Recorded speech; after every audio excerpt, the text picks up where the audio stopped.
केशव ने कंधे पर कुल्हाड़ी रखी और भारी मन से राधा की ओर देखा। राधा, आज फिर वही सपना देखा।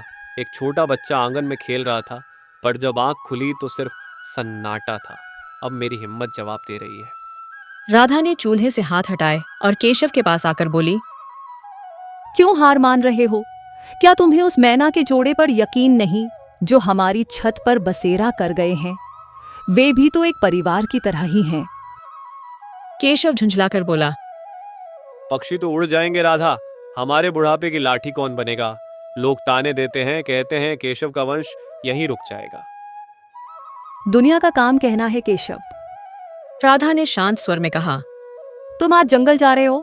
देखो, कल रात से उस सफेद अंडे में कुछ हलचल हो रही है। वह साधारण अंडा नहीं लगता। अरे वह अंडा तो अब तरबूज जितना बड़ा हो गया है। डर लगता है कहीं उसमें से कोई आफत ना निकल आए। केशव ने कुल्हाड़ी जमीन पर पटकते हुए कहा। तभी झोपड़ी के भीतर से एक तेज कड़कने की आवाज आई। टैक! दोनों भागकर भीतर गए। जो नजारा उन्होंने देखा वह किसी जादू से कम न था। अंडा 2 हिस्सों में बांट चुका था और उसके भीतर रेशमी कपड़ों में लिपटी एक नन्ही सी बच्ची मुस्कुरा रही थी। राधा की चीख निकल गई। केशव, देखो, भगवान ने हमारी सुन ली। केशव हक्का बक्का रह गया। ये कैसे संभव है? क्या मैं सपना देख रहा हूँ?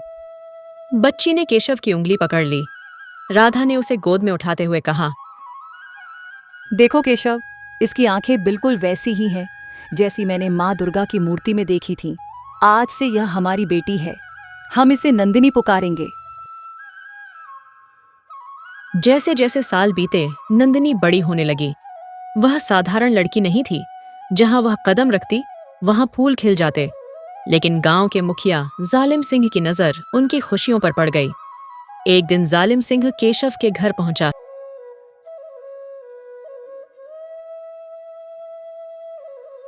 केशव, सुना है तुम्हारी बेटी मिट्टी छूती है तो सोना बन जाती है।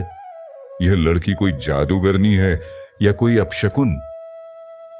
केशव हाथ जोड़कर बोला, नहीं मुखिया जी, वह तो साक्षात लक्ष्मी है। उसने कभी किसी का बुरा नहीं किया। नंदिनी भीतर से निकली और मधुर स्वर में बोली, काका, आप क्रोध क्यों कर रहे हैं? क्रोध तो इंसान को भीतर से जला देता है। क्या आपको प्यास लगी है? जालिम सिंह दहाड़ा। चुप रहे लड़की, मुझे ज्ञान मत बांट। केशव, कल तक मुझे 5 सोने की मुहरें चाहिए, वरना मैं कह दूंगा कि यह लड़की डायन है और पूरे गांव को जला देगी। राधा रोने लगी। मुखिया जी, हम गरीब लकड़हारे सोना कहां से लाएंगे? नंदिनी ने मां के आंसू पोंछे और मुस्कुराकर कहा, माँ, डरना कैसा? जिसकी रक्षा स्वयं प्रकृति करती हो, उसका कोई क्या बिगाड़ेगा? अगली सुबह पूरा गांव केशव की झोपड़ी के बाहर इकट्ठा था। जालिम सिंह अपनी तलवार चमका रहा था। कहाँ है सोना केशव? या फिर अपनी बेटी को हमारे हवाले कर दो, हम इसे गांव से बाहर निकाल देंगे। नंदिनी बाहर आई। उसने आसमान की ओर देखा और गुनगुनाने लगी। अचानक वही मैना पक्षी जो वर्षों पहले गायब हो गए थे, सैकड़ों की तादाद में आसमान में छा गए। नंदिनी ने कहा, मुखिया जी, आपको सोना चाहिए ना? ये लीजिए। उसने जमीन से एक मुट्ठी धूल उठाई और उसे हवा में उछाल दिया। देखते ही देखते वह धूल सोने के कणों में बदल गई और जालिम सिंह की आंखों में जा गिरी।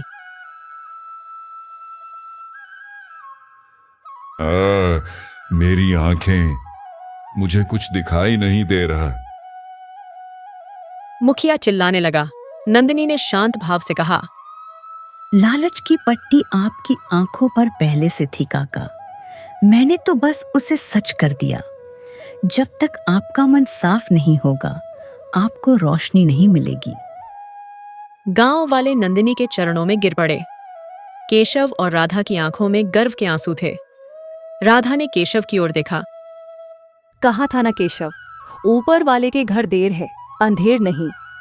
केशव ने नंदिनी को गले लगाते हुए कहा। आज से मैं लकड़हारा केशव नहीं बल्कि नंदिनी का पिता कहलाने में गर्व महसूस करता हूँ। नंदिनी की ख्याति दूर दूर तक फैल गई। एक दिन पास के राज्य का राजकुमार वहां से गुजरा। उसने देखा कि एक लड़की सूखी हुई नदी के किनारे बैठकर गा रही है और नदी में अचानक पानी बहने लगा है। राजकुमार ने घोड़े से उतरकर पूछा। देवी, आप कौन हैं? क्या आप कोई वन देवी हैं? नंदिनी ने मुड़कर देखा और सादगी से बोली। मैं सिर्फ केशव और राधा की बेटी हूँ। और आप एक राजकुमार होकर इस धूल भरे रास्ते पर क्या कर रहे हैं? राजकुमार मंत्रमुग्ध था। मैं अपने राज्य के लिए शांति की तलाश में हूँ। क्या आप मेरे साथ चलेंगी? नंदिनी ने मुस्कुराकर अपने माता पिता की ओर इशारा किया और कहा। जहाँ मेरे माता पिता का आशीर्वाद होगा वहीं मेरा स्वर्ग होगा। पर याद रहे राजकुमार, शांति महलों में नहीं, संतुष्टि में मिलती है। राजकुमार विक्रमादित्य नंदिनी को ब्याह कर अपने विशाल महल में ले आए। लेकिन महल की दीवारों के पीछे नंदिनी के लिए प्यार नहीं बल्कि ईर्ष्या की आग सुलग रही थी।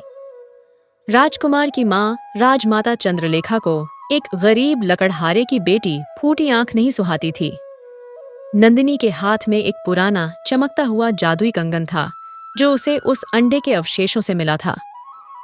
एक दिन महल के बगीचे में राजमाता ने नंदिनी को रोका। ठहरो नंदिनी, ये हाथ में क्या घटिया पत्थर का कंगन पहन रखा है? तुम अब एक राजकुमारी हो, भिखारिन नहीं। इसे उतारो और ये हीरों का कंगन पहनो। प्रणाम माँ जी। यह कंगन मामूली पत्थर नहीं है। इसमें मेरी माँ राधा की ममता और उस जंगल की रूह बसी है जहाँ मेरा जन्म हुआ। मैं इसे नहीं उतार सकती। ममता? रूह? कैसी जाहिलों जैसी बातें कर रही हो। हमारे कुल की मर्यादा हीरो से है, मिट्टी के टुकड़ों से नहीं। अगर विक्रम ने तुम्हें पसंद किया है तो इसका मतलब यह नहीं कि तुम अपनी दरिद्रता यहाँ फैलाओगी। माँ जी, आभूषण इंसान की शोभा बढ़ाते हैं पर उसके चरित्र का निर्माण नहीं करते। मेरा यह कंगन मेरा रक्षक है। राजमाता ने झपटकर नंदिनी का हाथ मरोड़ना चाहा, लेकिन जैसे ही उन्होंने कंगन को छुआ उन्हें एक झोरका बिजली जैसा झटका लगा। ये क्या जादू टोना है? तुमने मुझ पर वार किया? पहरेदारों, देखो इस लड़की को। तभी राजकुमार विक्रम वहां आ गए। क्या हुआ माँ? आप इतनी विचलित क्यों हैं? देखो अपनी इस जादुई दुल्हन को विक्रम। इसने मुझ पर काला जादू किया है। यह कंगन नहीं, कोई शैतानी चीज है। या तो यह लड़की इस महल में रहेगी या फिर मेरी इज्जत। नंदिनी, क्या ये सच है? माँ के साथ ऐसा व्यवहार? आर्यपुत्र, मैंने कुछ नहीं किया। राजमाता ने स्वयं इसे छीनने का प्रयास किया। यह कंगन केवल बुरे इरादों को रोकता है, किसी को चोट नहीं पहुंचाता। झूठ, सरासर झूठ। कल सुबह अगर यह कंगन इसके हाथ में दिखा तो मैं अन्न जल त्याग दूंगी। रात के सन्नाटे में राजमाता ने अपने खास सेनापति को बुलाया। सुनो, जब नंदिनी सो जाए तो उसके कमरे में धुआं कर देना। जब वह बेहोश हो जाए तो उसके हाथ से वह कंगन काट कर ले आना। मुझे देखना है कि वह जादूगरनी बिना उस कंगन के क्या करती है। लेकिन नंदिनी सोई नहीं थी, वह कंगन से बातें कर रही थी। हे दिव्य कंगन, क्या मेरा यहाँ आना सही था? यहाँ के लोग हृदय से नहीं, अहंकार से बात करते हैं। तभी कंगन से एक गूंजती हुई आवाज आई। धैर्य रख नंदिनी, सत्य की परीक्षा अग्नि में ही होती है।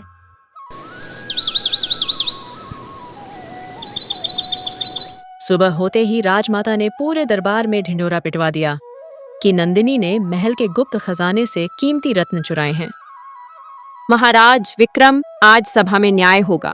इस नंदिनी की तलाशी ली जाए। मुझे पूरा विश्वास है कि इसने अपनी गरीबी मिटाने के लिए चोरी की है। नंदिनी, क्या यह संभव है? क्या तुम्हें किसी चीज की कमी थी? स्वामी, जिसकी झोली में कुदरत का आशीर्वाद हो वह पत्थरों की चोरी क्यों करेगा? माँ जी, आप स्वयं मेरी तलाशी ले लीजिए। जैसे ही राजमाता ने नंदिनी की मुट्ठी खुलवाई वहां से कोई हीरा नहीं बल्कि ताजा चमेली के फूल झड़ने लगे। पूरा दरबार महक उठा। माँ जी, मेरे हाथ केवल देना जानते हैं, लेना नहीं। यह कंगन गवाह है कि जो शुद्ध है उसे कोई अपवित्र नहीं कर सकता। यह सब तुम्हारी चाल है। तुम इस महल के योग्य नहीं हो। विक्रम, इसे वापस उस जंगल में छोड़ आओ।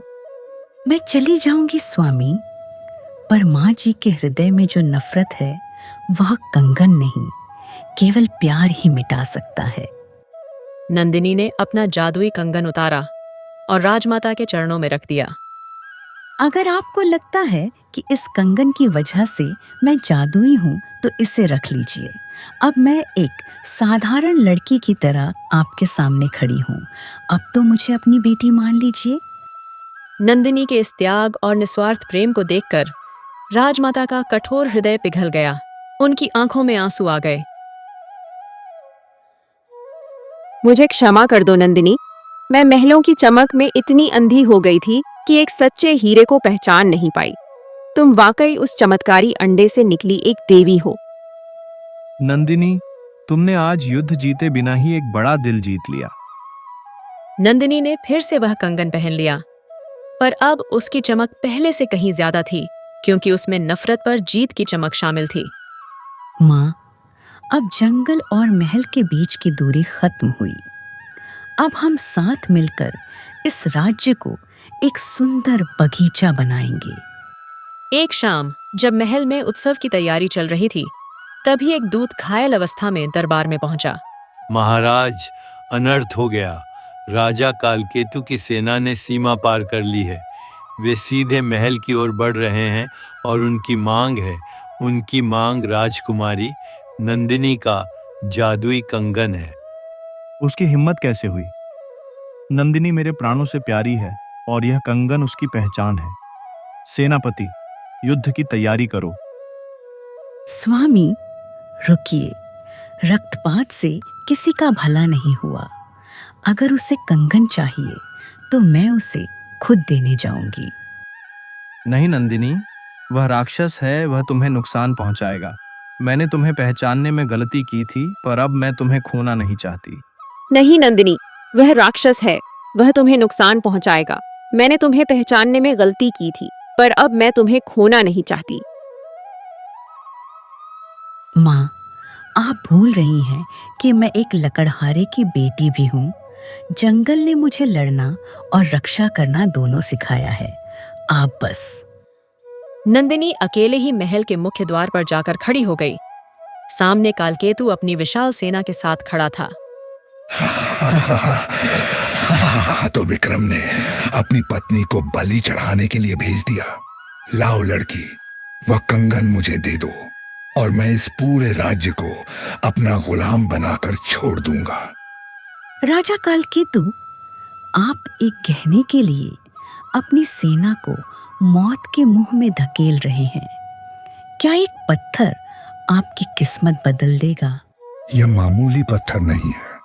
सुना है इसमें कुदरत की शक्ति है। इसे पहनकर मैं अमर हो जाऊंगा। शक्ति कंगन में नहीं, नियत में होती है। अगर आप में साहस है तो आकर इसे मेरे हाथ से उतार लीजिए। पर याद रहे, यह कंगन केवल उसे पहचानता है जिसका हृदय निर्मल हो। बेवकूफ लड़की, मुझे डराने की कोशिश मत कर। कालकेतु ने जैसे ही नंदिनी की ओर अपनी जादुई गदा घुमाई, नंदिनी ने अपना हाथ ऊपर किया और कंगन से एक नीली रोशनी की दीवार बन गई। कालकेतु, अभी भी समय है, लौट जाओ। प्रकृति संहार नहीं, सृजन चाहती है। नहीं रुकूंगा। आक्रमण। जैसे ही कालकेतु के सैनिकों ने तलवारें चलाईं, नंदिनी ने कंगन को सहलाया और बुदबुदाई। हे रक्षक, अपनी मर्यादा सिद्ध करो। अचानक आसमान से वही हजारों मैना पक्षी फिर से प्रकट हुए। उन्होंने अपनी चोंच से सैनिकों के हथियार छीन लिए। जमीन से बड़ी बड़ी लताएं और बेलें निकलीं और उन्होंने कालकेतु के रथ को जकड़ लिया। यह क्या हो रहा है? छोड़ो मुझे। यह कैसी माया है? यह माया नहीं, सत्य है, तुम मिट्टी को जीतने आए थे। देखो, मिट्टी ने ही तुम्हें जकड़ लिया है। बोलो, अब तुम्हें कंगन चाहिए या अपनी जान? मुझे क्षमा कर दो देवी, मुझे नहीं पता था कि तुम साक्षात प्रकृति का अंश हो। मुझे छोड़ दो, मैं कभी इस राज्य की ओर आंख उठाकर नहीं देखूंगा। नंदिनी ने अपना हाथ नीचे किया और सब कुछ शांत हो गया। कालकेतु अपनी सेना लेकर दुम दबाकर भाग गया। महल के झरोखे से यह सब देख रहे विक्रम और राजमाता दौड़कर नंदिनी के पास आए। नंदिनी, तुमने तो बिना एक भी बूंद खून बहाए युद्ध जीत लिया। तुम वाकई अद्भुत हो। आज मुझे समझ आया कि असली जादू कंगन में नहीं, तुम्हारी करुणा और निडरता में है। आज मुझे समझ आया कि असली जादू कंगन में नहीं, तुम्हारी करुणा और निडरता में है। स्वामी, माँ, अब मुझे लगता है कि मेरे यहाँ आने का उद्देश्य पूरा हुआ, लेकिन मुझे एक चिंता सता रही है। कैसी चिंता नंदिनी? मेरे पिता केशव और माँ राधा, वे जंगल में अकेले होंगे। क्या हम उन्हें इस महल में नहीं ला सकते? वह लकड़हारा जिसने तुझे पाला, वह इस राज्य का सबसे बड़ा धनवान व्यक्ति है। सेनापति, अभी रथ सजाओ और केशव राधा को पूरे सम्मान के साथ राजमहल लेकर आओ। कुछ दिनों बाद केशव और राधा महल पहुंचे। केशव आश्चर्य से, नंदिनी बेटी, ये सब क्या है? तू तो सच में रानी बन गई। राधा रोते हुए, मैंने कहा था ना केशव, उस अंडे में कोई चमत्कार छिपा है। हमारी नंदिनी ने हमारा नाम रोशन कर दिया। माँ, पिताजी, आप दोनों के बिना यह महल भी झोपड़ी जैसा था। अब हम सब साथ रहेंगे। नंदिनी ने अपना जादुई कंगन उतारकर अपनी माँ राधा की कलाई पर पहना दिया। पूरा महल जयकारों से गूंज उठा।